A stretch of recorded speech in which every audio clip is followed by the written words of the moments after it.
दोस्तों, भगवान बुद्ध ने सत्य ही कहा है, तुम हे ही किचंग आतपंग अखा तारो तथागता। इसका मतलब है कि सफलता के लिए आपको स्वयं ही मेहनत करना है, शिक्षक का काम केवल मार्ग दिखलाना है।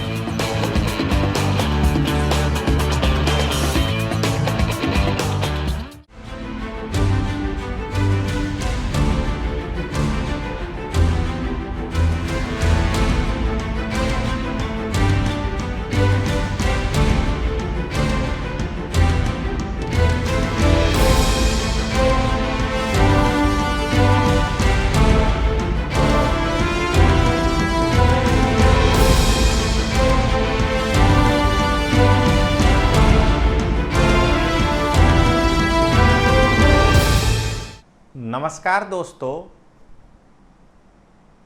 वादे के अनुसार यूपीएससी के लिए विश्वास एजुकेशन की ओर से जो 7 टेस्ट की श्रृंखला आरंभ की गई थी, उसके अंतर्गत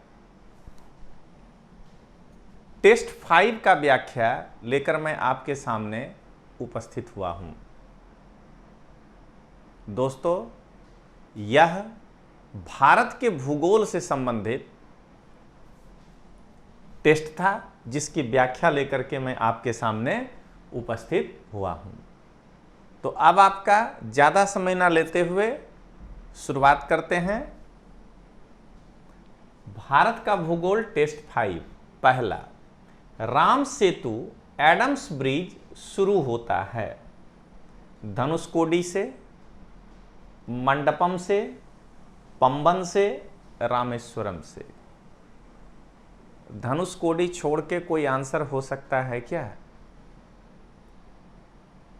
इसका आंसर है ए। राम सेतु तमिलनाडु के रामेश्वरम के समीप स्थित धनुषकोडी से आरंभ होता है और श्रीलंका के मन्नार द्वीप तक यह जाता है। अब ये 2 उद्योग को केंद्र के साथ सुमेलित करें। एल्यूमिनियम, तांबा, जस्ता, मलाज खंड, टुंडू, जेके नगर, जूट, भाटपाड़ा। ये देख के ही लग रहा है कि ए का 3 होगा, एल्युमिनियम का जेके नगर। देख रहे हैं ना, ऐसे करके अपने जो है कट करते हैं दोस्तों। तो इसका आंसर है बी। ये देखिए, ए का 3, बी का 1, सी का 2 और 3 का 4। पश्चिम बंगाल के आसनसोल जिले के नजदीक जेके नगर में एल्यूमिनियम उत्पादक क्षेत्र है, जबकि पश्चिम बंगाल के 24 परगना के नजदीक भाटपाड़ा में जूट उत्पादक क्षेत्र है। मलाज खंड मध्य प्रदेश में अवस्थित तांबे की खान है और टुंडू में जस्ता की खान है। दोस्तों, आगे बढ़ें। तीसरा क्वेश्चन, निम्नलिखित संघ शासित राज्यों में स्त्री साक्षरता वर्ष 2011 के जनगणना के अनुसार उच्चतम है? पुदुचेरी, चंडीगढ़, दमनदीव, लक्षद्वीप। फैक्चुअल क्वेश्चन है, बिना सोचे लक्षद्वीप। आंसर है लक्षद्वीप। वर्ष 2011 की जनगणना के अंतरिम आंकड़ों के अनुसार संघ शासित राज्य में स्त्री साक्षरता के प्रतिशत का विवरण: लक्षद्वीप 88.2%, चंडीगढ़ 81.4%, पुदुचेरी 81.2% और दमनदीप 79.6%। निम्न में से कौन युग्म सुमेलित नहीं है? नाथुला अरुणाचल प्रदेश, आगे बढ़ने की जरूरत ही नहीं है, खाली फॉर्मेलिटी में पढ़ा देते हैं। लिपुलेख उत्तराखंड, रोहतांग हिमाचल प्रदेश, पालघाट केरल। नाथुला जो है वो सिक्किम में है। कम से कम ये तो पढ़ने वाला लड़का भी गलती नहीं कर सकता, और हम तो घूम के आए हैं। तो नाथुला दर्रा भारत के सिक्किम राज्य में भारत चीन सीमा पर स्थित है। वर्ष 2006 में इसे व्यापार के लिए खोला गया था। निम्न में से कौन से भारत के प्राकृतिक बंदरगाह हैं? चेन्नई, ना, ए देख लीजिए दोनों में है, यानी ए और बी नहीं होगा। कोच्चि यानी सी और डी का पक्का है दावा।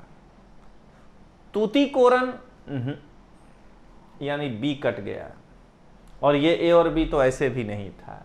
विशाखापट्टनम 4, आंसर है डी 2 और 4। चेन्नई तमिलनाडु के उत्तरी तट पर स्थित एक कृत्रिम बंदरगाह है। कोच्चि केरल तट पर स्थित एक प्राकृतिक बंदरगाह है। तूतीकोरन केरल तट पर स्थित एक कृत्रिम बंदरगाह है, और विशाखापट्टनम को 93 में विकसित किया गया देश का सर्वश्रेष्ठ प्राकृतिक बंदरगाह घोषित किया गया है। अब आइए क्वेश्चन 6, आर्द्र क्षेत्र में किसे रामसर का दर्जा दिया गया है? चिल्का झील, लोकटक, केवला देवी, वुलर झील। ऐसे तो ये सभी आंसर है, लेकिन मणिपुर के लोकटक झील पर अभी बताते हैं। ये क्वेश्चन जीपीएससी के मेंस में आया था, ये आईएएस के मेंस में आया था। 25 शब्द में ये कहानी सुनाते हैं। रामसर संधि के अंतर्गत आर्द्र दलदली क्षेत्रों का संरक्षण किया जाता है। चिल्का झील उड़ीसा, केवला देव नेशनल पार्क राजस्थान, लोकटक झील मणिपुर और वुलर झील जम्मू कश्मीर में स्थित है। ये सभी को रामसर संधि के अंतर्गत आर्द्र क्षेत्र का दर्जा प्राप्त है। दोस्तों मैं बताऊं आपको कि पहले आईएएस में भूगोल के अंतर्गत, पहले यानी 2013 के पहले, जीएस के पेपर 1 में भूगोल होता था, लेकिन पेपर में क्वेश्चन 2 प्रकार के पूछे जाते थे। एक 25 शब्द में लिखना होता था और एक 125 शब्द में लिखना होता था। तो मुझे 2008 में याद है कि लोकटक झील 25 शब्द में लिखने के लिए आया था। मैं 8 के 2 प्रश्न का चर्चा करूंगा, बहुत ही आसान। एक ताजमहल कहा था लिखने और एक लोकटक झील। तो उस वक्त हम दिल्ली में पढ़ाते थे, तो एक लड़का मेरे पास आया, बोला सर लोकटक झील कितना आसान पूछा है, क्या लिखना था? हमने लिख दिया कि मणिपुर में स्थित हिमानी घर्षित एक झील है। कहे ओके। हम के बोलो कितना नंबर पाओगे? 2 नंबर का क्वेश्चन है। बोला सर 1.5 तो दे ही देगा। हम के 1.25, इससे आगे नहीं। दूसरा क्वेश्चन लिखा था ताजमहल पर। हम के क्या लिखे? तो कहा कि हमने लिखा सर जहांगीर के पुत्र शाहजहां ने यमुना नदी के बाएं तट पर आगरा में, मैंने सब कुछ जोड़ जाड़ के अपनी पत्नी मुमताज के याद में संगमरमर द्वारा, सफेद संगमरमर द्वारा निर्मित ताजमहल का निर्माण कर। कितना नंबर देगा जी? 1.25। कहा क्यों सर? हमके दोनों में तुमने किस कारण से वो चर्चा में है जो क्वेश्चन पूछा वो तुम नहीं लिखा। यही था एक कारण। हम कहे इसको मणिपुर के लोकटक झील को जो तुम लिखे उसमें इसको जोड़ना पड़ेगा कि वर्तमान समय में रामसर कन्वेंशन के अनुसार इसे आर्द्र भूमि का दर्जा दिया गया। हम कहे तब देगा 1.5 नंबर। और ताजमहल में 2008 के लिए था कि ये जोड़ना पड़ेगा कि 7 में 8वां आश्चर्यजनक के लिए वोटिंग हुआ था वर्ल्ड पे, जिसमें ताज को पहला स्थान मिला था। ये लिखना पड़ेगा। इसीलिए दोस्तों कहता हूं कि मेंस में मेन है आंसर राइटिंग। तो आंसर राइटिंग में क्या लिखना है? केवल कंटेंट और फॉर्मेट से ही नंबर नहीं आएगा, कंटेंट के साथ कुछ नया लिखना पड़ता है दोस्तों। चलिए अब आगे देखें। 7वां, सूची 1 को सूची 2 के साथ मिलाएं। उकाई झारखंड, पतरातू गुजरात, पेंच महाराष्ट्र, दाभोल मध्य प्रदेश। कम से कम इतने साल गुजरात में रहने के कारण ये गलती तो कभी नहीं कर पाएंगे कि उकाई डैम गुजरात में है, तापी नदी पर है।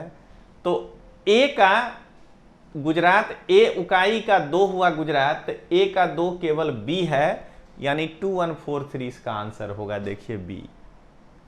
उकाई बांध गुजरात में तापी नदी पर है। पतरातू ताप विद्युत परियोजना रांची के नजदीक झारखंड में है। पेंच मध्य प्रदेश और डाभोल विद्युत परियोजना महाराष्ट्र में स्थित है। आइए अब 8वां, कागज, अंबाला मुकुल, सीमेंट, भिलाई, लोहा इस्पात, टीटागढ़, खनिज तेल संशोधन लरवेरीशाला। तो डी का 1 है दोस्तों, यानी अंबाला मुकुल खनिज तेल संशोधन, ये देखिए। अब बी का 4 होगा ही, सीमेंट उद्योग यहां आ गया लरवेरीशाला। ये बहुत ही करंट था उस साल के लिए। आंसर है बी, कागज का उद्योग टीटागढ़, सीमेंट लरवेरी, लोहा इस्पात उद्योग भिलाई और खनिज तेल अंबाला मुकुल। अब आइए क्वेश्चन नंबर 9। वर्ष 2011 की अंतिम जनगणना के अनुसार जनसंख्या की दृष्टि को ध्यान में रखते हुए निम्न राज्यों की को अवरोही क्रम में प्रस्तुत कीजिए। आंध्र प्रदेश, बिहार, महाराष्ट्र, उत्तर प्रदेश। सबको मालूम है कि सबसे ज्यादा आबादी उत्तर प्रदेश की, इसमें कुछ भारी बात नहीं है, 4, यानी कि ए और सी नहीं होगा। उसके बाद महाराष्ट्र है, तो 4 के बाद 3 बी आता है, तो आंसर होगा बी। उत्तर प्रदेश 1, महाराष्ट्र 2, बिहार 3 और आंध्र प्रदेश 4।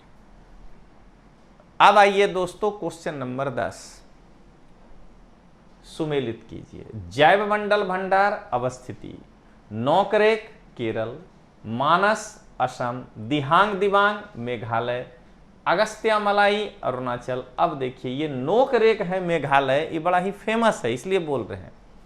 ए का 3, ए के सामने 3 है। और दूसरा दोस्तों दिहांग और दिबांग हर हाल में होगा अरुणाचल प्रदेश, सी का 4, आंसर है बी। नोकरेक मेघालय, मानस असम, दिहांग दिबांग मेघालय, अगस्त्यामलाई केरल। हालांकि चारों आता था। हर व्याख्या में दोस्तों आपको यह सिखाए हैं कि कैसे आप इजी वे में इसको कर सकते हैं। क्वेश्चन, खनन क्षेत्र गुरु महिसनी, तलचर, जादूगुड़ा, सीसा, यूरेनियम, लौह एस, जावर, कोयला। कुछ भी नहीं आता है तो जादूगुड़ा में यूरेनियम है, ये सब जानते हैं, सी का 2। देखिए आंसर निकलेगा ए, पकड़ना है ऐसे। गुरु महिसनी, लौह अयस्क, तलचर, कोयला, जादूगुड़ा, यूरेनियम, जावर, सीसा। अब आइए जैव मंडल आरक्षित क्षेत्र नीलगिरी स्थापना 2000, नंदा देवी 1989, सुंदरबन 1988, कंचनजंगा 1986। आंसर है 20 का। नीलगिरी की स्थापना जैव मंडल स्थल के रूप में 1986 में हुई है। नंदा देवी की स्थापना 1988 में हुई है। सुंदरबन की स्थापना 1989 में हुई है और कंचनजंगा की स्थापना 2000 में हुई है। दोस्तों 13वां क्वेश्चन बताने के पहले मैंने सीसेट को छोड़ दिया था, वो क्वालिफाई करना है, लेकिन बाद में मुझे लगा कि जिस तरह से हमने इसका सब टॉपिक को हम लोग लिए, तो एक क्यों ना मैथ रीजनिंग का कोई जो है आपके सामने करीब 35-40 क्वेश्चन, 35 क्वेश्चन का एक व्याख्या कर दूं। तो इसलिए दोस्तों हम प्रयास कर रहे हैं, अभी प्रॉमिस नहीं समझिएगा, प्रयास कर रहे हैं कि मंडे के दिन आपको सीसेट के यानी 2019 का जो क्वेश्चन है यूपीएससी का मैथ और रीजनिंग का, उसका पूरा सॉल्यूशन करवा दें हम। मेरे एक मित्र हैं, वो बैंक में अभी जॉब करते हैं, तो वो आकर के आपको फ्री गाइडेंस, क्योंकि वो पेड नहीं हो सकते हैं, तो उनको हम अपने ऐप पे या कहीं क्लास नहीं दे सकते हैं, वो आपके लिए फ्री मार्गदर्शन कर सकते हैं। तो यूट्यूब पर हो सकता है कि वो आकर के आपको फ्री कर दें। तो चलिए, पारिस्थितिकी निकाय के रूप में आर्द्र भूमि, बारानी जमीन निम्न में से किस हेतु उपयोगी है? पोषक पुनर्प्राप्ति एवं चक्रण हेतु, पौधों द्वारा अवशोषण के माध्यम से भारी धातुओं को अवमुक्त करने हेतु, तलछट रोककर नदियों का गादीकरण कम करने हेतु, उपरोक्त में सभी तीनों में यह काम आता है दोस्तों। डी, पारिस्थितिकी निकाय के रूप में आर्द्र भूमि पोषक पुनर्प्राप्ति एवं चक्रण, पौधों द्वारा अवशोषण के माध्यम से भारी धातुओं को अवमुक्त करने और तलछट रोककर नदियों का गादीकरण कम करने हेतु उपयोगी होता है। अब आइए 14, निम्नलिखित में से कौन भारत सरकार की जलवायु कार्य योजना के 8 लक्ष्यों में सम्मिलित नहीं है? सीधे आणविक ऊर्जा दिख रहा है और कुछ नहीं है। वनीकरण जलवायु परिवर्तन करता है तो उस कार्य योजना में आएगा। सौर ऊर्जा, सोलर एनर्जी के कारण जो है क्या होगा, हम थर्मल एनर्जी, हाइडल एनर्जी पे कम होंगे आश्रित, जलवायु परिवर्तन पर कम असर पड़ेगा। और अपशिष्ट से ऊर्जा का उत्पादन, देखिए आंसर है सी। जलवायु परिवर्तन की समस्या से निपटने के लिए प्रधानमंत्री द्वारा 8 सूत्री राष्ट्रीय मिशन की घोषणा की गई थी। कौन सा मिशन था? सौर ऊर्जा मिशन, ऊर्जा क्षमता बढ़ाने का मिशन, टिकाऊ अधिवास मिशन, जल संरक्षण मिशन, हिमालय के पारिस्थितिकी तंत्र के संरक्षण का मिशन, ग्रीन इंडिया मिशन, टिकाऊ कृषि मिशन और रणनीतिक ज्ञान मिशन। अब आइए 15, भारत के निम्नांकित राज्यों को उनके कोयला भंडार के अवरोही क्रम में व्यवस्थित कीजिए। छत्तीसगढ़, झारखंड, उड़ीसा और पश्चिम बंगाल। देखिए 2 बार 2-2 आ गया है, झारखंड होगा बी और डी में आंसर। देखिए आपके सामने क्या आता है, B. Jharkhand number 1, sorry Chhattisgarh, Jharkhand जो है वो नंबर 1। उसके बाद देखिए क्या आता है, 2 के बाद 3, उड़ीसा नंबर 2। उड़ीसा में 50,449 करोड़ टन कोयला का अनुमानित भंडार है उड़ीसा। छत्तीसगढ़ नंबर 3 और बंगाल नंबर 4। झारखंड 1, उड़ीसा 2, छत्तीसगढ़ 3 और वेस्ट बंगाल 4। अब आइए क्वेश्चन नंबर 16, दक्कन ट्रैप का निर्माण हुआ था धारवाड़ ज्वालामुखी क्रिया के द्वारा, मध्यजीव कल्पीय ज्वालामुखी क्रिया के द्वारा, क्रिटेशस ज्वालामुखी क्रिया के द्वारा और पुराजीव कल्पीय ज्वालामुखी क्रिया के द्वारा। सी है इसका आंसर। क्रिटेशस काल में दरार से निकलने वाले ज्वालामुखी, दरारी ज्वालामुखी 2 प्रकार का होता है, केंद्रीय उद्भेदन और दरारी उद्भेदन। तो दरारी ज्वालामुखी के लावा के द्वारा दक्कन ट्रैप का निर्माण हुआ है। अभी ज्वालामुखी चैप्टर हम जीपीएससी वाले में कल ही शूट कर रहे थे, तो उसमें यही चीज बतलाए उनको दरारी में उदाहरण दे करके कि दक्कन ट्रैप दरारी उद्भेदन का उदाहरण है। सूची 1 को सूची 2 से मिलाइए। ये एक रिपीट हो गया है, जय मंडल वाला। दिहांग दिबांग उड़ीसा, मानस मेघालय, नौकरेक असम, एक्चुअली एक बदल गया, सिमलीपाल अरुणाचल प्रदेश। तो आपको पता है कि दिहांग दिबांग अरुणाचल है, ए का 4, क्या कहते हैं, अब तो सब बता ही दिए हैं। नौकरेक जो है मेघालय है, सी का 2। तो देखिए सी का 2 और ए का 4, आंसर निकला इसका जो है ए। दिहांग दिबांग अरुणाचल प्रदेश, मानस असम, नौकरेक मेघालय, सिमलीपाल उड़ीसा। निम्न युग्मों पर विचार करें। बांध और नदी, किशयू, अलकनंदा, कोटेश्वर, भागीरथी, नांगल, सतलज। अब भाखड़ा नांगल सतलज नदी पर है, ये तो सबसे कंफर्म है, यानी कि ए आंसर नहीं होगा। अब जब ए आंसर नहीं होगा तो हमको ऐसा लग रहा है कि एक ही गलत है। 3 बार एक रखने का कोई मतलब नहीं है। इसका मतलब 2 और 3 आंसर होगा। कोटेश्वर, भागीरथी और नांगल आंसर है बी।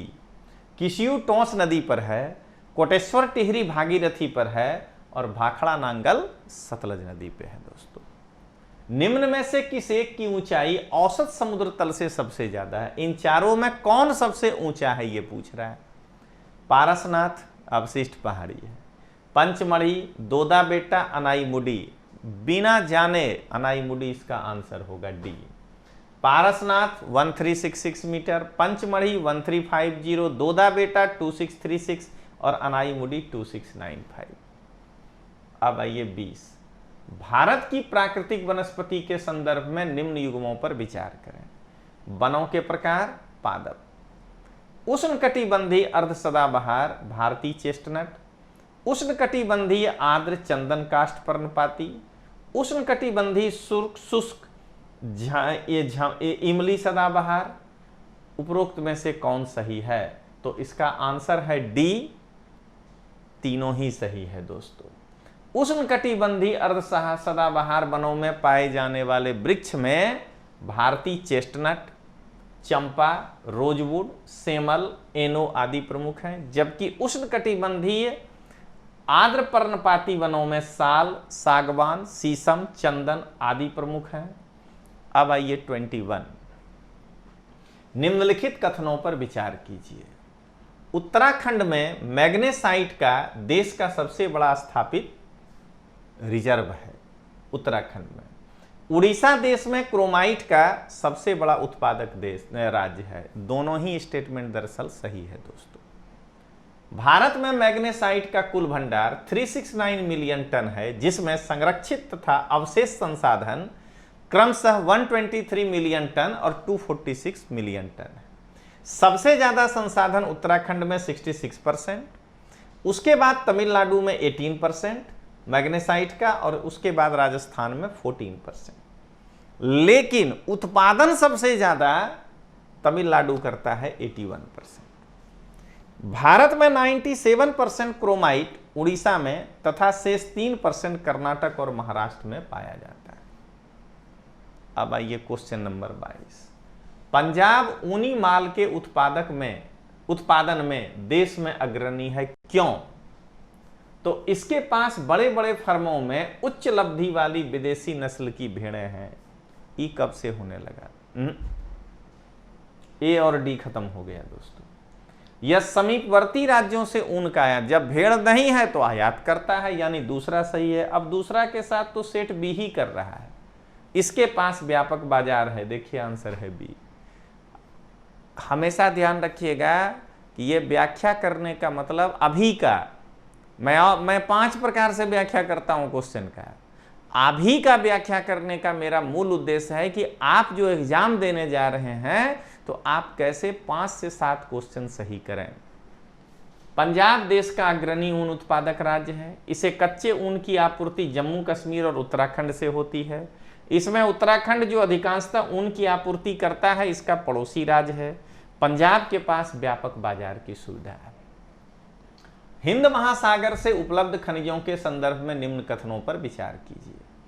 फॉस्फेट में अरब सागर बंगाल की खाड़ी की अपेक्षा अधिक संपन्न है। मैग्नीज नोड्यूल केवल बंगाल की खाड़ी के तटों के साथ पाए जाते हैं, अरब सागर के तटों के पास नहीं। दोनों ही सही है। सॉरी, गलत हो गया दोस्तों, इसमें केवल पहला सही है, ये दूसरा गलत है। देखिए आंसर ए। भारत विश्व का प्रथम देश है जिसने अरब सागर से पॉलीमेटालिक नोड्यूल्स का निष्कर्षण प्रारंभ किया है, और बंगाल की खाड़ी के मुकाबले अरब सागर में फॉस्फेट खनिजों की मात्रा अधिक है। अब आइए 24। हिमालयी नदियों और प्रायद्वीपीय नदियों के बीच क्या अंतर है? हिमालयी नदियां विसर्प बनाती हैं, घूमती हैं, विसर्प बनाती हैं, या नदी अपने अंत में ऐसे मिएंडर होने लगती है, अक्सर तल बदलती हैं, जबकि प्रायद्वीपीय नदियां में विसर्प बनाने की बहुत कम संभावना है। हिमालयी नदियां पूर्ववर्ती अपवाह का उदाहरण है, जबकि प्रायद्वीपीय नदियां अनुवर्ती अपवाह का उदाहरण है। यही सेम लाइन 2019 में जीपीएससी चोरी किया था क्वेश्चन बनाने में। चोरी इसलिए बोल रहे हैं कि उठाया था। यही पूर्ववर्ती अपवाह, ऊपर में से कौन सी नदियां? 3 नदी दक्षिण भारत का नाम दे दिया, एक उत्तर भारत का ब्रह्मपुत्रा दे करके, और कहा था कि बताइए। तो इसीलिए इसको हम शब्द वापस ले लेते हैं, चोरी नहीं कहा जाए, इंटेलिजेंसी का उपयोग किया था। तो आप अगर ये ऐसे करके क्वेश्चन करते हैं, ये क्वेश्चन आईएएस का पूछा हुआ क्वेश्चन है दोस्तों। ये जो ये वाला एक रखे हैं, मैं बता देता हूं एकदम पारदर्शी होकर के। तो इसका आंसर जो है दोनों है। हिमालय की नदियां विसर्पण करती हैं और कभी कभी अपने मार्ग को परिवर्तित भी करती। कोसी, तिस्ता, ब्रह्मपुत्रा, सतलज, यमुना आदि नदियों ने मार्ग परिवर्तित किया है। प्रायद्वीपीय की नदियां जो हैं वो कठोर चट्टानों से गुजरने के कारण विसर्पण नहीं कर पाती हैं। अब आइए निम्न कथनों पर विचार कीजिए। मृदा अपरदन को रोकना और नियंत्रित करना चंबल घाटी परियोजना के उद्देश्यों में से एक। जवाहर सागर बांध का निर्माण चंबल घाटी परियोजना का उदाहरण है। दोनों ही आंसर सही है, क्योंकि चंबल परियोजना के ये उद्देश्य थे। पहला, राजस्थान और मध्य प्रदेश राज्य का यह संयुक्त परियोजना है। इसका उद्देश्य क्षेत्र की सिंचाई, विद्युत उत्पादन, मृदा संरक्षण और आर्थिक विकास के लिए नदी जल का विवेकपूर्ण प्रयोग करना है। इस परियोजना के अंतर्गत गांधी सागर, राणा प्रताप सागर और जवाहर सागर नामक 3 बांधों का निर्माण किया गया है। इसमें जवाहर सागर और राणा प्रताप सागर राजस्थान में और गांधी सागर मध्य प्रदेश में है। तो दोस्तों इस प्रकार से 100 क्वेश्चन के फर्स्ट लॉट में 25 क्वेश्चन का लॉट पूरा होता है। अब हम लोग देखते हैं आगे क्वेश्चन नंबर 26। निम्नलिखित युग्मों पर विचार कीजिए। हिमनद अवस्थिति, मिलाम नंगा पर्वत, सोनापानी लाहौल स्पीति की चंद्रा घाटी, सियाचिन नुब्रा घाटी। शंका तो मिलाम पे ही है कि वो नंदा देवी पे है, नंगा पर्वत पे नहीं है। देखिए एक कैंसिल हुआ, यानी ए और डी दोनों नहीं होगा।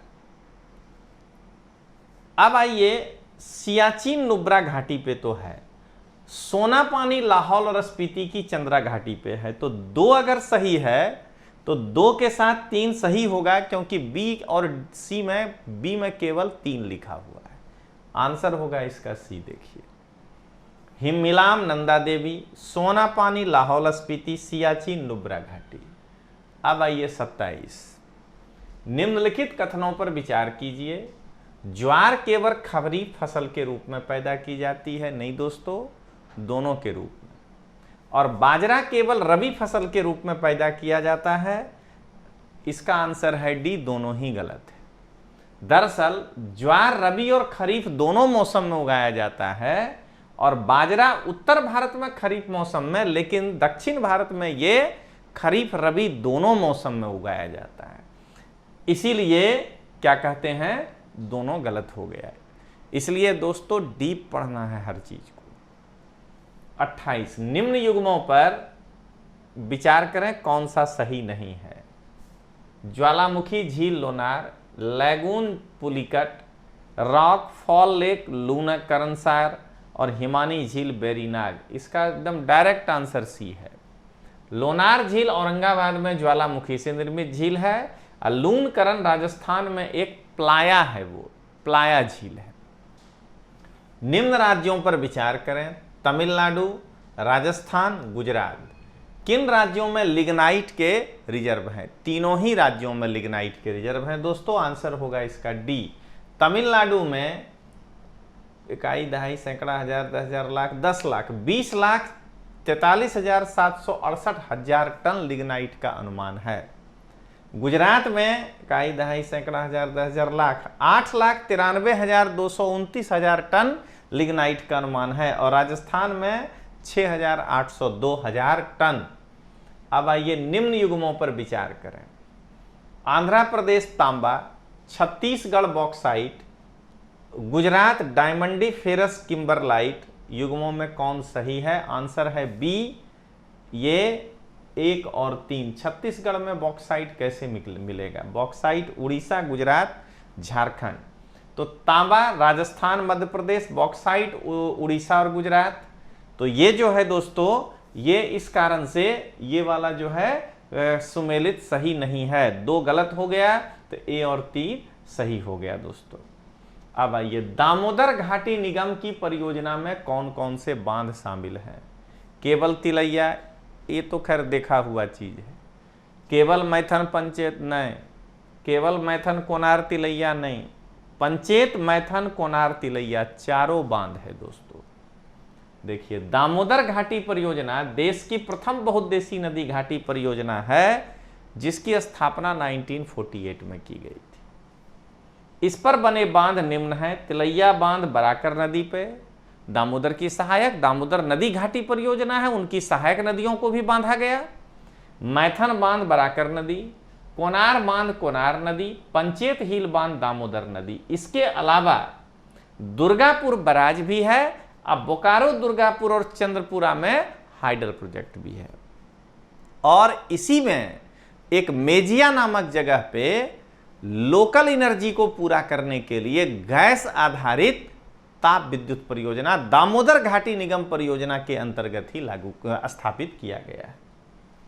अब आइए 32। निम्न में से किस शैल क्रम में सर्वाधिक खनिज मिलते हैं? ये तो बिल्कुल आसान है, धारवाड़ क्रम है बी। धारवाड़ क्रम की चट्टानें आर्थिक दृष्टि से सर्वाधिक महत्वपूर्ण हैं। सभी प्रमुख धात्विक खनिज लोहा, सोना, मैग्नीज, तांबा, क्रोमियम इन्हीं चट्टानों में पाए जाते हैं। निम्न नदी बेसिनों में से किसका क्षेत्रफल सर्वाधिक है? गोदावरी, महानदी, कृष्णा, नर्मदा। अब बताइए इसमें गोदावरी से बड़ा किसी का हो सकता है इन चारों में? अगर आप थोड़ा भी पढ़े होंगे तो टिक मार देंगे। गोदावरी का बेसिन का जो क्षेत्रफल है वो 1,12,812 स्क्वायर किलोमीटर है। महानदी का जो गोदावरी का 1,52,000 है, महानदी का 1,41,000 है। ऐसे करके आप सबको देख लीजिए, उसमें गोदावरी है। अब आइए, निम्न में से कौन एक कथन सही नहीं है? कोणियक भाषा नागालैंड की है, विश्व का बृहत्तम नदी द्वीप असम में है, भारत में सबसे कम जनघनत्व वाला राज्य अरुणाचल प्रदेश है, और विश्व का सबसे बड़ा मरुस्थल भारत में है। अब इससे बड़ा क्या गलत हो सकता है? मरुस्थल भारत में है तो फिर सहारा का क्या होगा? आंसर है डी, सहारा मरुस्थल विश्व का सबसे बड़ा है जो अफ्रीका में स्थित है। अब आइए, अरावली पर्वत का निर्माण। अरावली एक अवशिष्ट पर्वत है, सबसे पहले बना होगा। Caledonian, Mesozoic, tertiary, Hercynian. ये इसका आंसर होगा कैलिडोनियन। यूरोप में स्कॉटलैंड, आयरलैंड, स्कैंडिनेविया के पर्वत, दक्षिण अमेरिका में ब्राज़िलाइट्स और भारत के अरावली सतपुड़ा महादेव, ये सभी कैलिडोनियन युग के पर्वत हैं दोस्तों। संपूर्ण जनसंख्या में आदिवासी जनसंख्या का अनुपात सर्वाधिक है। नागालैंड में, अरुणाचल प्रदेश में, छत्तीसगढ़ में, झारखंड में। अनुपात कह रहा है कुल आबादी के सामने, तो यह है नागालैंड। मिजोरम में 94% संपूर्ण आदिवासी जनसंख्या का अनुपात, उसमें है नागालैंड। अब देखिए दोस्तों, यहां जो ऑप्शन है उसमें खोजिएगा नागालैंड, अरुणाचल, छत्तीसगढ़, झारखंड। तो नागालैंड में है 89%, अरुणाचल में है 64%, तो उससे कम है। लेकिन सबसे ज्यादा ऐसे पूछे तो मिजोरम में है 94.5। लेकिन यहां इन चारों में अगर देखेंगे तो रेशियो सबसे ज्यादा नागालैंड का है। अब आइए, भारत की जनगणना 2001 के अनुसार अधिकतम जनजाति आबादी किसकी है? गोंड की है। सी आंसर होगा। अब आइए, बाणसागर परियोजना स्थित है रिहंद नदी पर, सोन नदी पर, कणहर नदी पर, नर्मदा नदी पर। यह है सोन नदी पर। बाणसागर परियोजना सोन नदी पर है। यह मध्य प्रदेश, उत्तर प्रदेश और बिहार की संयुक्त परियोजना है। दोस्तों, इस क्वेश्चन सीरीज के बाद YouTube पर 4 तारीख के बाद, इस हफ्ते फिर एक करंट तो आएगा ही आएगा, वो अभी रखे हैं ये, लेकिन रहेगा परीक्षा को ध्यान में रखते हुए 4 तारीख वाला ये हफ्ता और अगला हफ्ता। उसके बाद दोस्तों एकदम नजदीक नजदीक वाले करंट आने लगेंगे। तो 39, ब्रह्मपुत्रा घाटी की जलवायु निम्न विशिष्टताओं से प्रभावित होती है। भू आकृति, मौसमी वायु दाब में बारी बारी से परिवर्तन, पर्वत और घाटी पवने, नदी के जल की मात्रा। सबसे पहले 1, 2, 3 है, नदी के जल की मात्रा से नहीं होती है, वो तो 12 मासी बहने वाली नदी है। आंसर है ए। नदी के जल पर जब वो ग्लेशियर से निकलता है तो आबो हवा का क्या परिवर्तन उस पर असर पड़ेगा? 12 महीना उसको पानी मिलेगा। अब आइए 40, 2 गैस आधारित यूरिया संयंत्र अवस्थित हैं नामरूप और पानीपत में, आंवला और बीजापुर में, कलोल और हजीरा में, कांडला और रामागुंडम में। ये आंसर है बी, आंवला और बीजापुर में। आंवला उत्तर प्रदेश और बीजापुर गुना मध्य प्रदेश गैस आधारित यूरिया संयंत्र हैं जो हजीरा, बीजापुर, जगदीशपुर HBJ पाइपलाइन से गैस प्राप्त करता है। अब आइए, निम्न में से कौन युग्म सही सम्मिलित नहीं है? पीर पंजाल लघु हिमालय, पोटवार कुमायूं हिमालय, केटू कराकोरम, करेवा कश्मीर।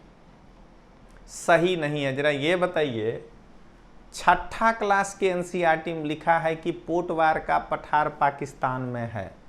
बी, जानने का जरूरत ही नहीं है उसके बाद की सब सही है कि गलत है, लेकिन यहां सुमेलित कर लीजिए, बाकी सब सही सुमेलित है। पोटवार का पठार पाकिस्तान में है।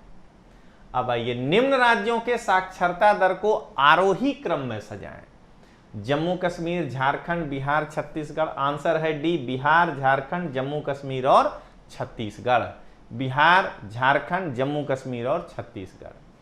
अब आइए, भारत की सीमा पर स्थित निम्न दर्रों का पूर्व से पश्चिम यानी अरुणाचल प्रदेश से चलना है। बोमडिला, नाथुला, लिपुलेख, सिपकीला, आगे जाने की जरूरत ही नहीं है। बोमडिला अरुणाचल प्रदेश, नाथुला सिक्किम, देख रहे हैं ना, आगे जाने की जरूरत ही नहीं है, देख लीजिए आंसर। और हिमाचल प्रदेश में सिपकीला और उत्तराखंड में लिपुलेख, हो गया पूर्व से पश्चिम। निम्न में से कौन से फसल चक्र अपने विशिष्ट प्रदेश से सही रूप में सुमेलित हैं?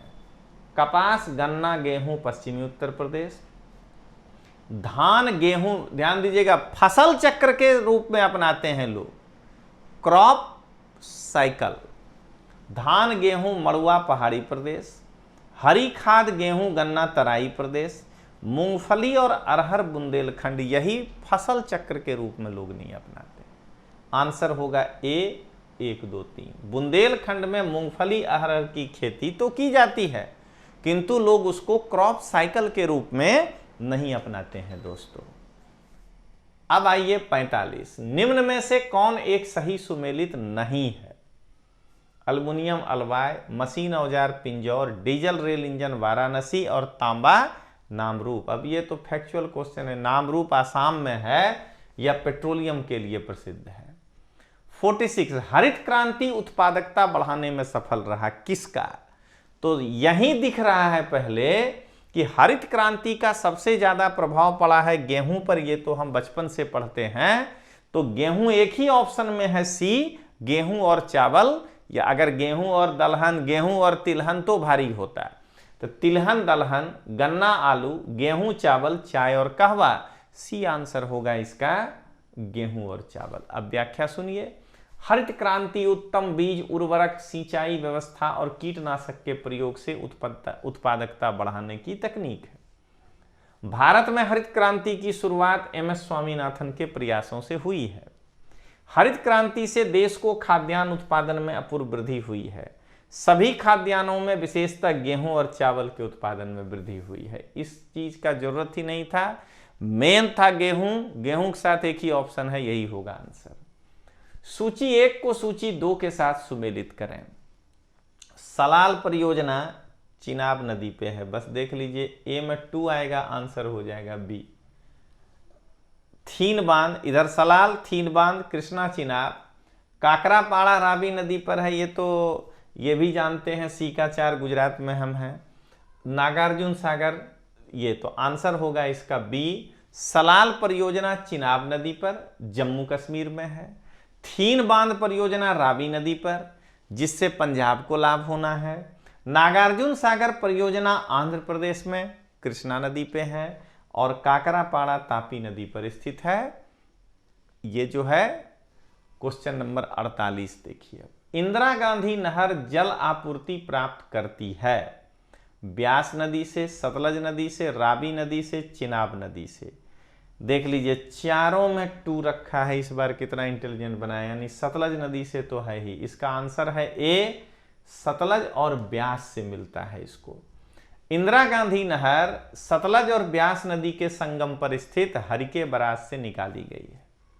यह विश्व की सबसे बड़ी नहर योजना है। मुख्य नहर का 167 किलोमीटर लंबा भाग पंजाब में, जहां इसे राजस्थान फीडर कहा जाता है।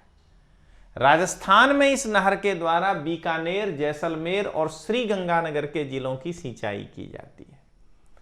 हरिके से रामगढ़ तक प्रमुख नहर की लंबाई 880 किलोमीटर है।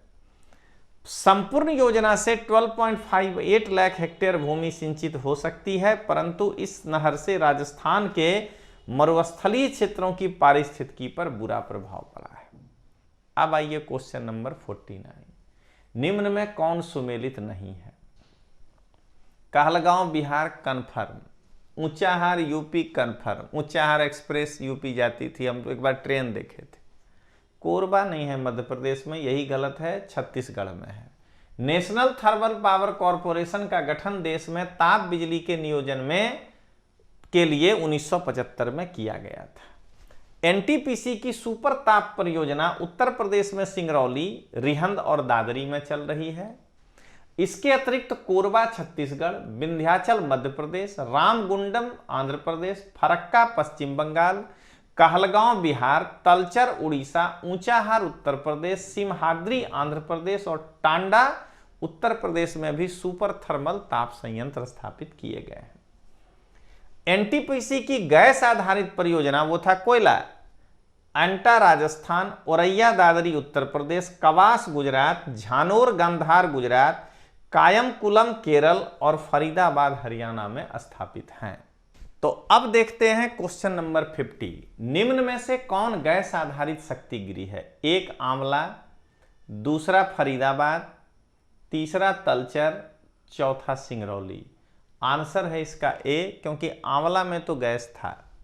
तो तलचर उड़ीसा, सिंगरौली उत्तर प्रदेश में कोयला आधारित ताप संयंत्र है, जबकि आंवला और फरीदाबाद में गैस आधारित ताप संयंत्र है। दोस्तों 50 क्वेश्चन हमने आपके सामने रखा। ये व्याख्या का मूल मकसद है कि आप परीक्षा में क्वेश्चन कैसे जल्दी सॉल्व करें। तो चलिए अब देखते हैं क्वेश्चन नंबर 51। सूची 1 का सूची 2 के साथ सुमेलित कीजिए। बाल्को, HCL, HZL, भोपाल, कोरबा, खेतड़ी, भेल और इधर उदयपुर। अब भेल जो है ये है भोपाल, इस वाले में डी में 1। देखिए तो ऐसे ही जैसे ही ये डी में 1 में आप आते हैं, आंसर बी और डी में हो जाता है। आंसर है बी। एल्युमिनियम उद्योग में सार्वजनिक क्षेत्र का योगदान बाल्को कंपनी की है, जिसकी स्थापना नवंबर 1965 में हुई। इसकी प्रथम इकाई कोरबा में स्थापित की गई। हिंदुस्तान कॉपर लिमिटेड की स्थापना 1967 में हुई थी। इसकी परियोजनाएं खेतड़ी राजस्थान, घाटशिला झारखंड, बालाघाट मध्य प्रदेश, अलवर इत्यादि में है। हिंदुस्तान जिंक लिमिटेड की स्थापना जनवरी 1966 में की गई थी। इसका मुख्यालय राजस्थान के उदयपुर में है। भारत हेवी इलेक्ट्रिकल्स लिमिटेड देश के ऊर्जा के उपकरणों के निर्माण के लिए सार्वजनिक क्षेत्र का प्रमुख उपक्रम है। इसके संयंत्र भोपाल, त्रिची, हैदराबाद, हरिद्वार, रानीपेट, बंगलुरु और जगदीशपुर में स्थापित हैं। 52 निम्न कथनों को पढ़िए और नीचे दिए गए कूट से सही उत्तर चुनिए। उत्तर प्रदेश भारत में चावल का सबसे बड़ा उत्पादक है। दूसरा, पश्चिम बंगाल में चावल का सर्वाधिक क्षेत्रफल पाया जाता है। तीसरा, चावल की उत्पादकता में तमिलनाडु का भारत में दूसरा स्थान है। चौथा, भारत में पंजाब के पास चावल का आधिक्य घरेलू खपत के बाद सबसे ज्यादा है। चौथा तो सीधे ही गलत है दोस्तों, तो डी खत्म और सी खत्म। उत्तर प्रदेश भारत में सबसे बड़ा चावल उत्पादक बचपन से हम लोग पढ़ते आ रहे हैं पश्चिम बंगाल, इसलिए उत्तर प्रदेश पहला भी गलत है। तो आंसर हो गया बी 2 और 3। चावल के अंतर्गत क्षेत्र तथा उत्पादन की दृष्टि से पश्चिम बंगाल देश में प्रथम स्थान रखता है और चावल की उत्पादकता में पंजाब और तमिलनाडु का शीर्ष स्थान है। अब आइए 53। निम्न में से कौन सा युग्म सुमेलित नहीं है? वस्तु और बृहत्तम उत्पादक मैक्सिमम, अंडा आंध्र प्रदेश, कच्चा रेशम कर्नाटक, ऊन राजस्थान, मछली गुजरात। मछली उत्पादन में गुजरात जो है वो दूसरे स्थान पे है, यही जो है इसमें आंसर सुमेलित नहीं है, डी। भारत के निम्न राज्यों को उनके कोयला उत्पादन के अवरोही क्रम में सजाएं, सबसे ज्यादा उसके बाद उसके बाद। 1 छत्तीसगढ़, दूसरा झारखंड, तीसरा मध्य प्रदेश, चौथा उड़ीसा। जाहिर है कि झारखंड नंबर 1 पर है और छत्तीसगढ़ नंबर 2 पे है। आंसर होगा इसका बी। अब आइए 55 नंबर क्वेश्चन। भारत के निम्न राज्यों को उनके मैंग्रोव आवरण के अवरोही क्रम में सजाएं। मैंग्रोव सबसे ज्यादा कहां है? आंध्र प्रदेश, गुजरात, उड़ीसा, पश्चिम बंगाल। तो नो डाउट सबसे ज्यादा पश्चिम बंगाल में है। इसका आंसर है डी। पश्चिम बंगाल 43.63%, गुजरात 21.17%, अंडमान निकोबार 19.38%, आंध्र प्रदेश 8.15%, उड़ीसा 4.41%। अब आइए 56। भारत के निम्न क्षेत्रों में से किस एक को अपेक्षाकृत न्यूनतम परिमाण में वार्षिक वर्षा प्राप्त होती है? नेल्लौर से पॉइंट कैलीमर तक 80 किलोमीटर चौड़ी तटीय पट्टी, मध्य एवं निम्न अमोस घाटी, उत्तर पूर्वी राजस्थान, नर्मदा के दक्षिण में गुजरात के तटीय प्रदेश। न्यूनतम परिमाण में वर्षा, यह है सी, ये उत्तर पूर्वी राजस्थान, राजस्थान में ही वर्षा, वरना नर्मदा नदी के दक्षिण में तो पश्चिमी घाट से टकराने के बाद भारी वर्षा होगी दोस्तों। तो उत्तर पूर्वी राजस्थान सबसे कम, क्या कहते हैं, नर्मदा के दक्षिण के गुजरात तट में, उसके बाद नेल्लौर थर्ड और उसके बाद फोर्थ। कोपेन के जलवायु के वर्गीकरण के अनुसार निम्न में कौन सा एक उत्तर बंगाल समेत उत्तर पूर्व भारत का उपयुक्त वर्णन है? ए उष्णकटिबंधीय मानसून वर्षावन, उपोष्ण मानसून वर्षावन, शुष्क शीतकाल युक्त आर्द्र उपोष्ण, उष्णकटिबंधीय आर्द्र एवं शुष्क जलवायु। इसका आंसर है सी। कोपेन के वर्गीकरण के अनुसार उत्तर बंगाल में जो है शुष्क शीतकालीन युक्त आर्द्र वर्षा होती है। देखिए, उष्णकटिबंधीय मानसून वर्षावन मालाबार और कोंकण पे, अंडमान और निकोबार पे, उत्तर पूर्व भारत के कुछ क्षेत्र पे, और उपोष्ण मानसून वर्षावन पश्चिम तटीय प्रदेश, उत्तर पूर्वी भारत और अंडमान निकोबार द्वीप समूह पे। शुष्क शीतकाल आर्द्र जो है उत्तर का विशाल मैदान, उत्तर बंगाल और उत्तर पूर्वी भारत, देख रहे हैं। उपोष्ण कटिबंधीय मानसून सवाना AW प्रायद्वीपीय पठार और उत्तर पूर्वी भारत का कुछ क्षेत्र। अब आइए क्वेश्चन नंबर 58। निम्न कथनों पर विचार करें। पहला, भारत में मूंगफली प्रधानतः वर्षा प्रधान फसल के रूप में उगाई जाती है। दूसरा, भारत में तिल उत्तरी राज्यों में खरीफ फसल के रूप में उगाया जाता है, किंतु दक्षिण के राज्यों में यह सामान्यतः रबी के मौसम में उगाया जाता है। दोनों ही स्टेटमेंट सही है दोस्तों।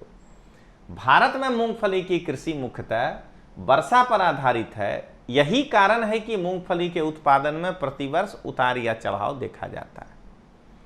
तिल तिलहन की फसल है जो उत्तर भारत में खरीफ के रूप में और दक्षिण भारत में रबी फसल के रूप में अपनाई जाती है। सूची 1 को सूची 2 से सुमेलित करें। फसल कृषि के जिले, अदरक तो कुडप्पा एवं गुंटूर, जूट इडुक्की एवं वायनाड, सरसों ग्वालपाड़ा कामरूप, हल्दी भरतपुर और गंगानगर। अदरक इडुक्की और वायनाड है, जूट ग्वालपाड़ा और कामरूप है, सरसों भरतपुर और गंगानगर है, और हल्दी कुडप्पा और गुंटूर है। इस प्रकार से इसका आंसर है बी। निम्न युग्मों पर विचार करें। एपेटाइट विशाखापट्टनम, क्रोमाइट कटक, स्वर्ण नागौर, जिप्सम अनंतपुर। कौन सा इसमें से सही है? तो आंसर है ए। 1 और 2, ये 2 ही जो है ये सही है, बाकी जो है ये गलत है। अब देखें क्या है। तो आंध्र प्रदेश के विशाखापट्टनम एवं झारखंड के सिंहभूम में एपेटाइट और उड़ीसा के कटक में क्रोमाइट का निक्षेप पाया जाता है। उड़ीसा के अलावा झारखंड महाराष्ट्र में भी क्रोमाइट पाया जाता है। अब क्वेश्चन नंबर 61। भाखड़ा नांगल बहुउद्देशीय परियोजना निम्न में से किन राज्यों का संयुक्त उपक्रम है? इसमें तो रटा हुआ होना चाहिए बी। पंजाब, हरियाणा और राजस्थान का राज्य का ये संयुक्त उपक्रम है। 62। निम्न कथनों पर विचार करें। मध्य प्रदेश की तुलना में महाराष्ट्र में अधिक नेट सिंचित क्षेत्र है। नेट। हरियाणा की तुलना में पंजाब में नहर सिंचाई के अंदर अधिक क्षेत्र है। दोनों ही स्टेटमेंट गलत है। मध्य प्रदेश जो है वो 41,500 है नेट सिंचित क्षेत्र, महाराष्ट्र है 29,500, हरियाणा में 14,000 हेक्टेयर है और पंजाब में जो है 6,700 है। तो क्या देख रहे हैं, मध्य प्रदेश में ज्यादा है नेट सिंचित क्षेत्र, ना कि महाराष्ट्र में। और उसी प्रकार हरियाणा में ज्यादा है, पंजाब में नहर सिंचाई उसके तुलना में कम है। अब आइए 63, सूची 1 को सूची 2 से मिलाएं। माकूम, डिब्रूगढ़, कांपटी, पलामू, हजारीबाग, करनपुरा, नागपुर, सिंगरौली, सीधी एवं शहडोल। देखिए माकूम डिब्रूगढ़ में है, कांपटी नागपुर में है, करनपुरा पलामू हजारीबाग में है, सिंगरौली, सीधी और शहडोल में है। इसका आंसर हुआ B.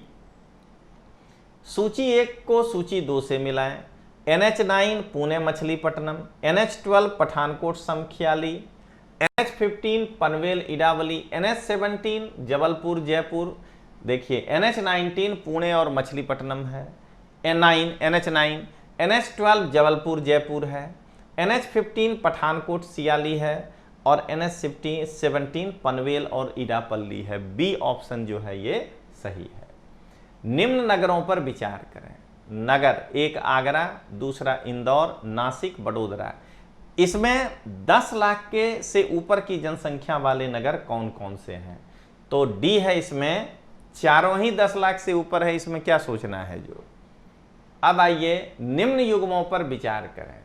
Centre for environment management of degraded economics ecosystem New Delhi, centre of social forestry and eco habilitation Allahabad, national coral reef research centre Thiruvananthapuram. इसमें नेशनल कोरल रीफ सेंटर जो है वो ये वाला जो है ये तिरुवनंतपुरम में नहीं है, ये अंडमान में है। 3 गलत हो गया। देखिए सी और ये खत्म, बी इसका आंसर है ए और 2, पोर्ट ब्लेयर में ये स्थित है। अब आइए सूची 1 सूची 2। ग्रेटर कोच्चि सूती वस्त्र एवं रंजन, नागदा रतलाम खाद्य प्रसंस्करण एवं विद्युत लेपन, पाली तेल शोधन रसायन एवं धातु कर्मी, परवाणु विस्कोस रेयन दाहक रंजक और आसवनी। तो ग्रेटर कोच्चि में तेल शोधन है, रसायन और धातु कर्मी उद्योग है। नागदा रतलाम में विस्कोस रेयन दाहक रंजक और आसवनी है उद्योग। पाली में सूती वस्त्र उद्योग और उसका कलरिंग। अब परवाणु में खाद्य प्रसंस्करण विद्युत लेपन। इसमें कई अभी संकट से गुजर रहा है, इसलिए ये क्वेश्चन बनाए हैं। 68, भारत में दक्षिण पश्चिम मानसून के अंतर्वाह के संदर्भ में निम्न कथनों पर विचार करें। पंजाब एवं निकटवर्ती हिमालय के क्षेत्रों में अरब सागर की धारा बंगाल की खाड़ी की धारा में मिल जाती है। पंजाब एवं निकटवर्ती हिमालय के क्षेत्रों में अरब सागर की धारा बंगाल की खाड़ी की धारा एक दूसरे के साथ मिल जाती है। विराम अथवा शुष्क मौसम की अवधियां दक्षिण पश्चिम मानसून की विशेषता नहीं है। ये तो सही है कि ये विराम जो है ये दक्षिण पश्चिम मानसून की विशेषता नहीं है। कैसे? रुक रुक के तो बारिश होती ही है। दक्षिण पश्चिम मानसून जब ऐसे लौटता है तो देखिए, तो आंसर है मानसूनी वर्षा लगातार नहीं होती है, रुक रुक करके होती है। मानसून का मतलब ही यही है, इसलिए दक्षिण पश्चिम मानसून हो या कोई भी, उसका विराम का जो है नेचर तो होगा ही होगा। 69, भारत में खनिजों की उपलब्धता के संदर्भ में निम्न कथनों पर विचार करें।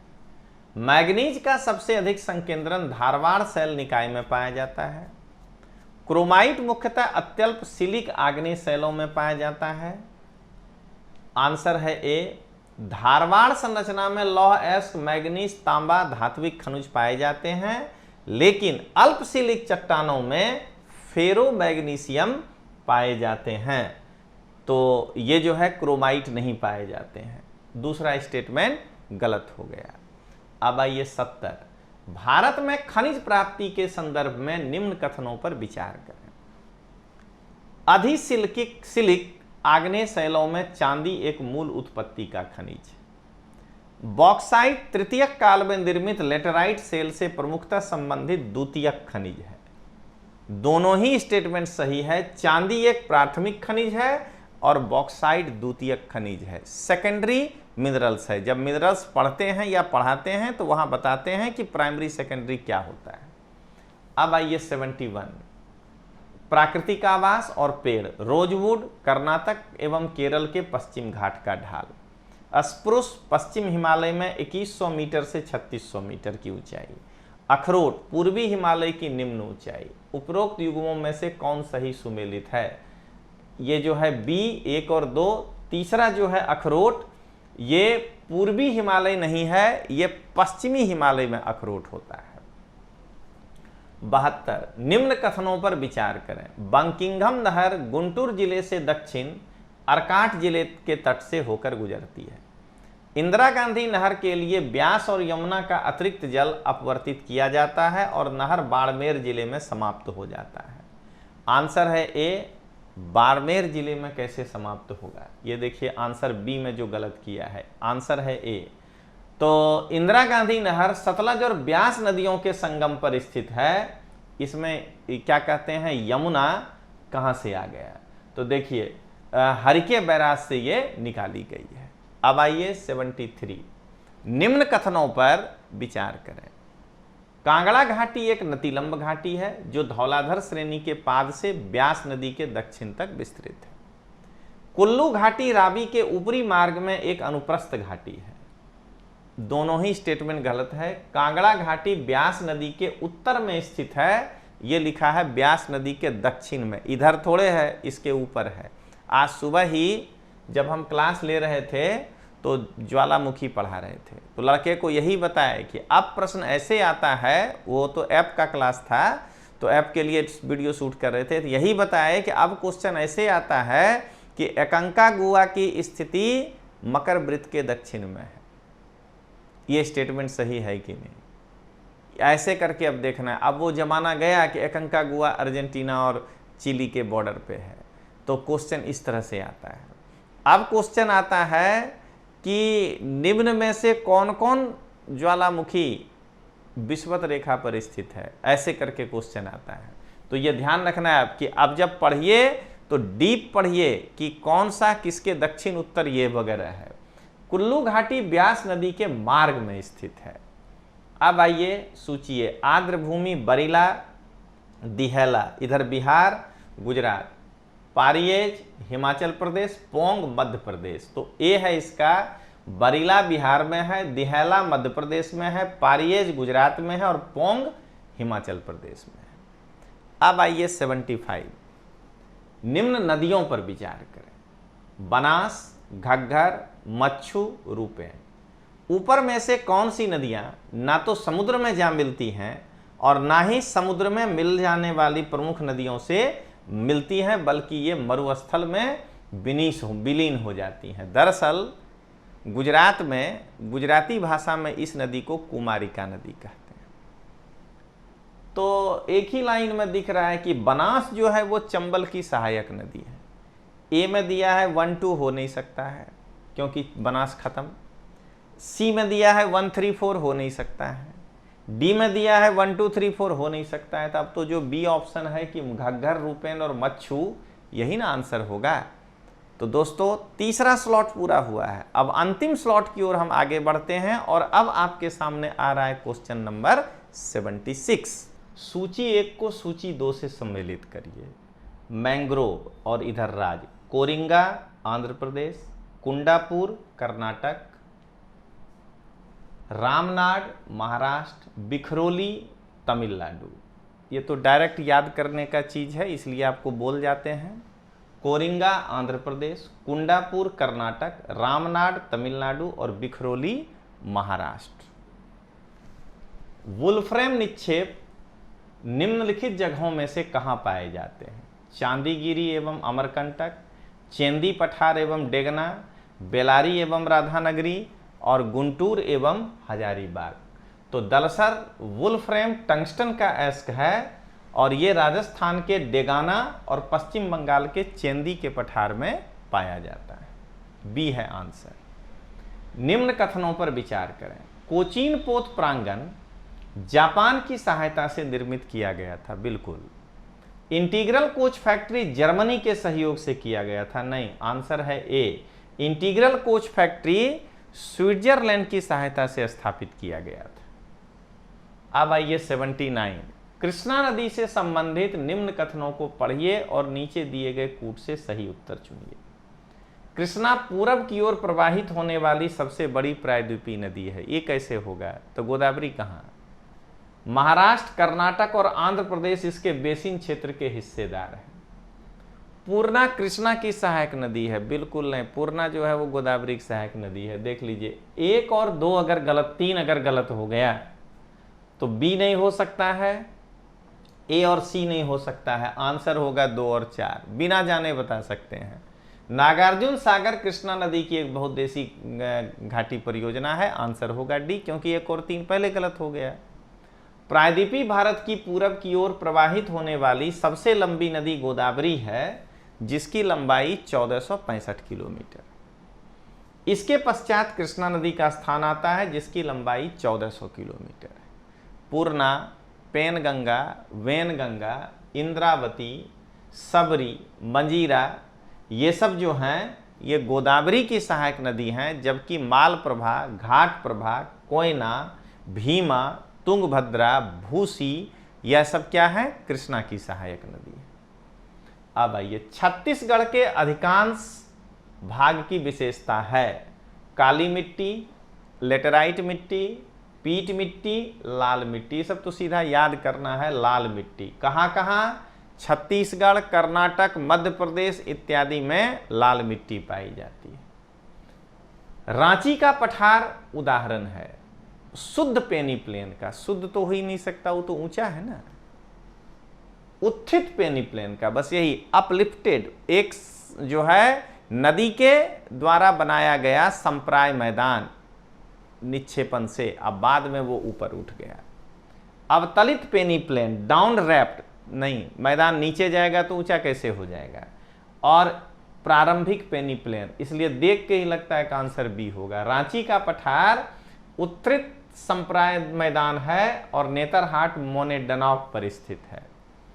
अब आइए, निम्न में से कौन सा युग्म सुमेलित नहीं है? बोगाईगांव इंजीनियरिंग, जामुल सीमेंट, नामरूप उर्वरक सुमेलित नहीं है। राजमुंदरी कागज, बोगाईगांव कैसे रसायन, शुरू से पढ़ रहे हैं कि तेल शोधन कारखाना है असम के बोगाईगांव में, तो ए स्टेटमेंट गलत हो गया। सूची 1 तथा सूची 2 को सुमेलित कीजिए। परमाणु शक्ति केंद्र, कैगा तो मैच करना है, इधर 1 में महाराष्ट्र, तारापुर तो कर्नाटक, कुडेनकुलम तो उत्तर प्रदेश, डी नरोरा तो तमिलनाडु। कम से कम कुडेनकुलम उत्तर प्रदेश, ये तमिलनाडु होगा, सी का 4, और कम से कम नरोरा का उत्तर प्रदेश होगा, डी का 3। देखिए आंसर निकल गया इसका सी। कैगा महाराष्ट्र में, तारापुर सॉरी कैगा कर्नाटक में, तारापुर महाराष्ट्र में, कुडेनकुलम उत्तर प्रदेश में, कुडेनकुलम जो है वो तमिलनाडु में, और नरोरा उत्तर प्रदेश में, तो फिक्स है। अब आइए, निम्न कथनों में से कौन सही नहीं है? तीस्ता नदी गंगा की सहायक नदी है, आगे पढ़ने की जरूरत ही नहीं है। तीस्ता ब्रह्मपुत्रा की सहायक। हमेशा 4 ऑप्शन में इजी वाला को पढ़िए, लड़का वहीं दिक्कत करता है। उकाई बांध तापी नदी पर है, सब जानते हैं। दून लंबी पर्वतीय घाटी है और कोरोमंडल तटीय मैदान मालाबार तट से अधिक चौड़ा है। तीस्ता ब्रह्मपुत्रा की नदी है, खत्म। 84 का ए। निम्न पर्वत श्रेणियों के उत्तर दक्षिण क्रम में सजाएं। 1 धौलाधर, 2 लद्दाख, 3 पीर पंजाल और 4था जांस्कर। जब हम क्लास में पढ़ाते हैं तब हम इस तरह से मैप बना करके बच्चे को बताते हैं दोस्तों, और तब बताते हैं कि याद रखना है लोक जनशक्ति पार्टी LJP, लद्दाख, जांस्कर, पीर पंजाल। ये क्वेश्चन को ध्यान में, बाकी तो वहाँ कई फार्मूला बताते हैं। तो लद्दाख, जांस्कर, पीर पंजाल, 2, 4, 3 के बाद 1 ही होता है। धौलाधर जो है वो सबसे बाहरी हो गया, उसके बाद ये उत्तर से दक्षिण होगा। LJP शिवा, लद्दाख, जांस्कर, पीर पंजाल, शिवालिक, ऐसे करके जो है हम लोग इसको याद कराते हैं। अब इसमें क्या बताना है? 86 कथन ए, भारतीय चाय का नीलामी मूल्य और निर्यात सन 1998 से घट रहे हैं। भारत को बहुत से नए चाय उत्पादक देशों से प्रतिस्पर्धा का सामना करना पड़ रहा है। ये बिल्कुल सही है और ये एक दूसरे की व्याख्या भी कर रहा है। भारत को चाय के निर्यात व्यापार में श्रीलंका से कड़ी टक्कर का सामना करना पड़ रहा है। इसके अलावा केनिया जैसे नए उत्पादक आगे आ रहे हैं। ताइवान परंपरागत चाय निर्यातक देशों में पहले से ही प्रतियोगिता कर रहा था। अब आइए, निम्न में से कौन सी नदी ज्वार नदी मुख बनाती है? अब ज्वार नदी मुख का मतलब हो गया कि कौन डेल्टा नहीं बनाती है। जाहिर है कि जो नदी बहुत लंबी होगी वो डेल्टा बनाएगी, जो छोटी होगी वो नहीं बनाएगी, सीधी सी बात। तो ज्वार नदी मुख बनाती है, तो देखिए तो इसका आंसर है बी, हुगली। हुगली नदी डेल्टा नहीं बना सकती है, गंगा बनाती है। महानदी गोदावरी और कावेरी नदियां डेल्टा का निर्माण करती है, जबकि हुगली छोटी नदी है, गंगा से निकलने वाली वितरिका वो जो है ज्वार नदमुख बनाती है। अब आइए, कितना क्लोज ऑप्शन है, गंगा होता है तो डेल्टा हो जाता है। निम्न पत्तनों में से किसके पास प्राकृतिक पोताश्रय नहीं? प्राकृतिक वर्ड आए और यहां जो भी ऑप्शन है अगर उसमें चेन्नई है तो आगे देखना ही नहीं है। चेन्नई का प्राकृतिक पोताश्रय नहीं है। इसके तट के निकट लगभग 80 हेक्टेयर क्षेत्र में कृत्रिम पोताश्रय का निर्माण किया गया। निम्न में से किस फसल के क्षेत्र और उत्पादन में मध्य प्रदेश का भारत में स्थान प्रथम है? सुनते जाइए खाली। कपास में नहीं हो सकता है प्रथम, गन्ना नहीं हो सकता है प्रथम, तो सोयाबीन अब मिलेट में होगा तो सोयाबीन में है।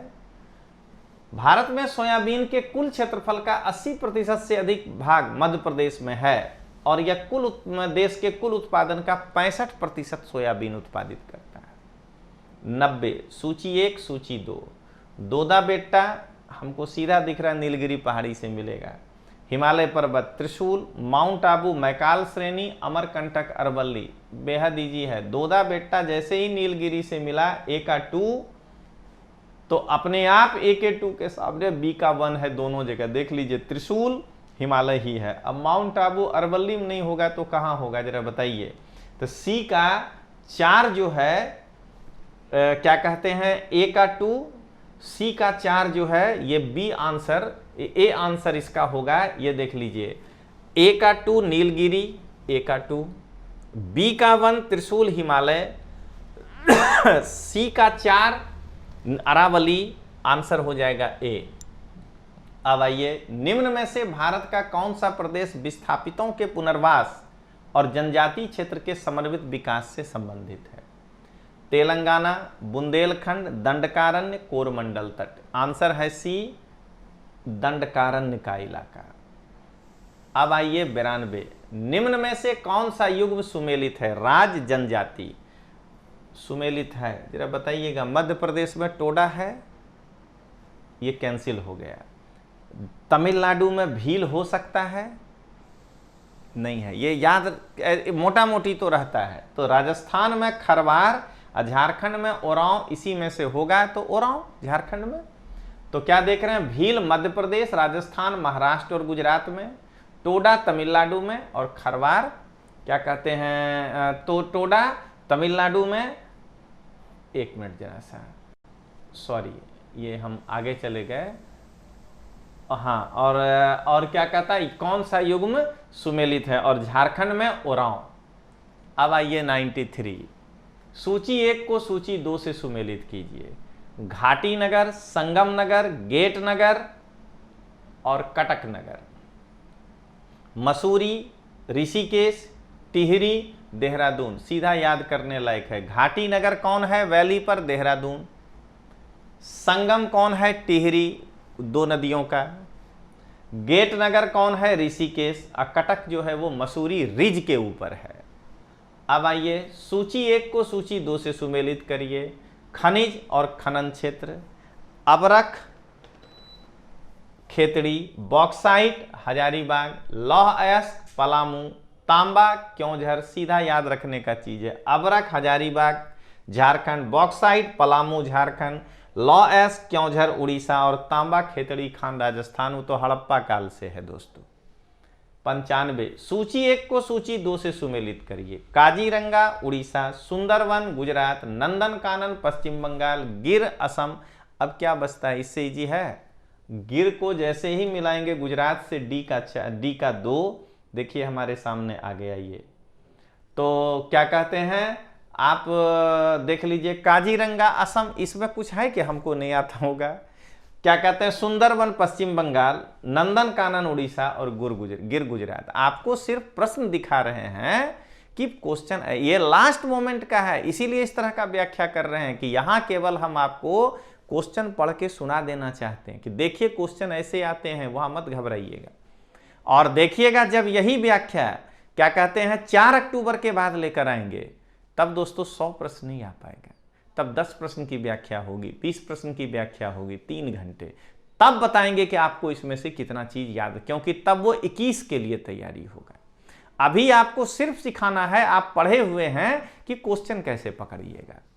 निम्नलिखित नगर समूहों को उनके जनसंख्या के आकार में अवरोही क्रम में सजाइए। पुणे, अहमदाबाद, चेन्नई, हैदराबाद। बोलिए चेन्नई से इस चारों में कोई ज्यादा आबादी हो सकता है? 3 पहला हो गया। अब जरा बताइए चेन्नई के बाद जो है आंसर इसका है डी, देख लीजिए हैदराबाद सेकंड नंबर पे है, उसके बाद अहमदाबाद, उसके बाद पुणे। कहां से पुणे टिकेगा आबादी में बाकियों के सामने? जो जानते हैं हम लोग, निम्न भारतीय जनजातियों में से किनमें बहुपतित्व, पॉलीगैमी, भील, खासी, जौनसारी, टोडा। आंसर है सी, जौनसारी। और तमिलनाडु के टोडा जनजाति में बहुपति प्रथा पाया जाता है। निम्न में से कौन सा युग्म सुमेलित नहीं है? भांडेर सीरीज ऊपरी बिंद, पाप घानी सीरीज निचला बिंद, khondalite series Dharwar, Panchet series Gondwana. Answer है बी इसका, पाप घानी कृष्णा श्रेणी, नलमलाई श्रेणी, चेयार श्रेणी आदि का संबंध गोंडवाना से है।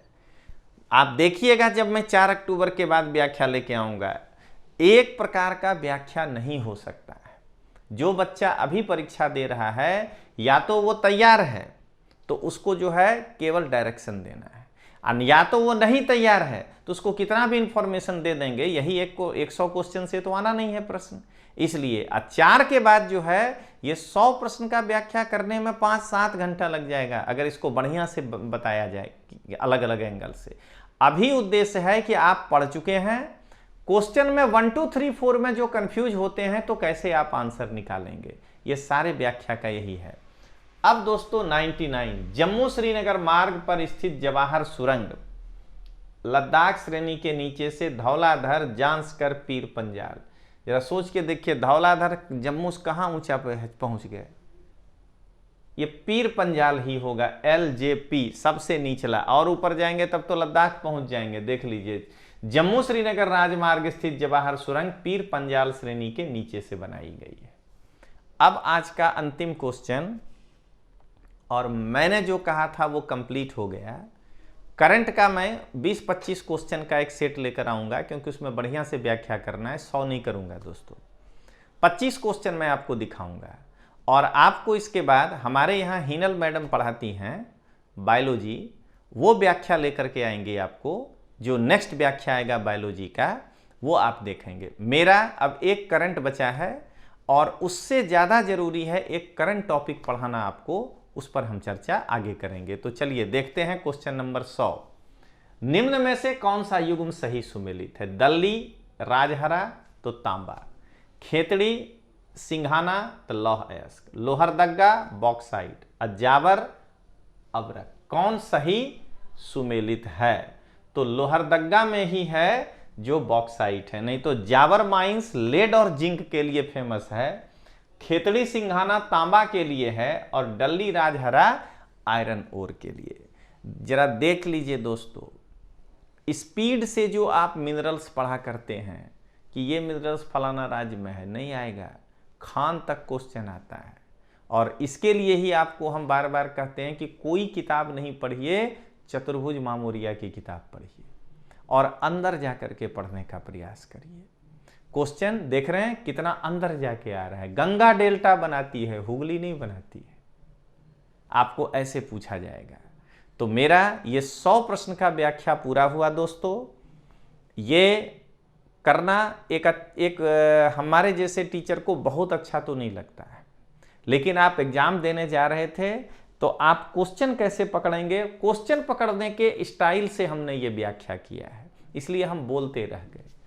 मूल आपको अब मेरे पढ़ाने के तरीके में अंतर आएगा। एकमात्र ये करंट अफेयर्स का आपको 25 क्वेश्चन का करके दिखा देते हैं। क्वेश्चन तो 100 का टेस्ट हो चुका है, लेकिन आपको 25 का व्याख्या करके बता देंगे और हीनल बायोलॉजी कर दे।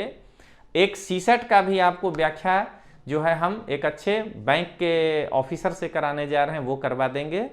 और उसके बाद अब ये यूट्यूब चैनल एक नया रास्ता लेगा। करंट, हिस्ट्री, पॉलिटी, इन सब चीज़ों पर आपको जो है लेक्चर मिलते रहेगा। तो लेकिन ये विशुद्ध हिंदी में होगा दोस्तों। मेरा उद्देश्य केवल और केवल हिंदी भाषी राज्यों के लड़कों के लिए और गुजरात के वो लड़के जिनको गुजराती में तो मटेरियल जो हम दे पाते हैं उससे ज़्यादा है नहीं, तो उससे ज़्यादा के लिए हिंदी में हमारे साथ वो जुड़ सकते हैं। तो चलिए मिलते हैं दोस्तों अगले क्लास के लिए। धन्यवाद। जय हिंद, जय भारत।